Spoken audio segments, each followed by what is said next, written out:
गांव के एक छोटे से कोने में रामू किसान अपनी पत्नी और बेटे मोहन के साथ रहता था। वह एक साधारण किसान था जो दिन रात मेहनत करता था। उसका एक ही सपना था, उसका बेटा पढ़ लिख कर बड़ा आदमी बने ताकि वह गरीबी से निकल सके। रामू खुद पढ़ लिख नहीं पाया था क्योंकि उसके माता पिता गरीब थे, लेकिन उसने ठान लिया था कि वह अपने बेटे को अच्छी शिक्षा देगा, चाहे इसके लिए उसे कितनी ही मेहनत क्यों ना करनी पड़े। हर सुबह सूरज उगने से पहले ही रामू अपने खेतों में पहुंच जाता। वह कड़ी मेहनत करता, कभी कभी तो 2-2 दिन तक बिना आराम किए खेतों में काम करता ताकि कुछ पैसे इकट्ठा कर सके। उसकी पत्नी भी उसकी मदद करती थी। मोहन एक होशियार बच्चा था, उसे पढ़ाई का बहुत शौक था। जब भी वह अपने पिता को खेतों में पसीना बहाते देखता तो उसकी आंखें नम हो जाती। वह अपने पिता के सपने को समझता था और इसलिए जी जान लगाकर पढ़ाई करता। लेकिन मुश्किलें कम नहीं थीं। एक साल गांव में बहुत सूखा पड़ा, फसल बर्बाद हो गई और रामू का कर्ज बढ़ने लगा। कई किसानों ने खेती छोड़ दी, लेकिन रामू ने हिम्मत नहीं हारी।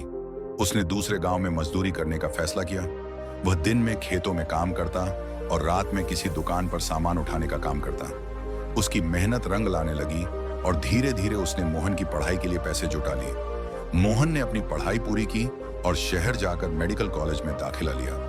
वह पढ़ाई में बहुत अच्छा था, इसलिए छात्रवृत्ति भी मिली, लेकिन पिता की मेहनत उसके लिए सबसे बड़ी प्रेरणा थी। सालों की मेहनत के बाद मोहन डॉक्टर बन गया। जब वह गांव लौटा तो पूरा गांव गर्व से भर गया। जिस पिता ने अपनी सारी खुशियां कुर्बान कर दी थी, आज उसी के सपने पूरे हो रहे थे।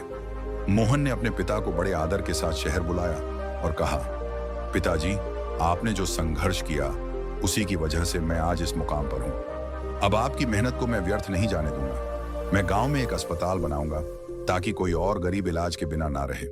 रामू की आंखों में खुशी के आंसू थे। उसने अपने बेटे को गले लगाया और कहा, आज मेरा सपना सच हो गया बेटा। यह कहानी हमें सिखाती है कि सच्चे सपनों को पूरा करने के लिए मेहनत, धैर्य और समर्पण की जरूरत होती है। रामू किसान ने अपनी कठिनाइयों को कभी अपनी कमजोरी नहीं बनने दिया, बल्कि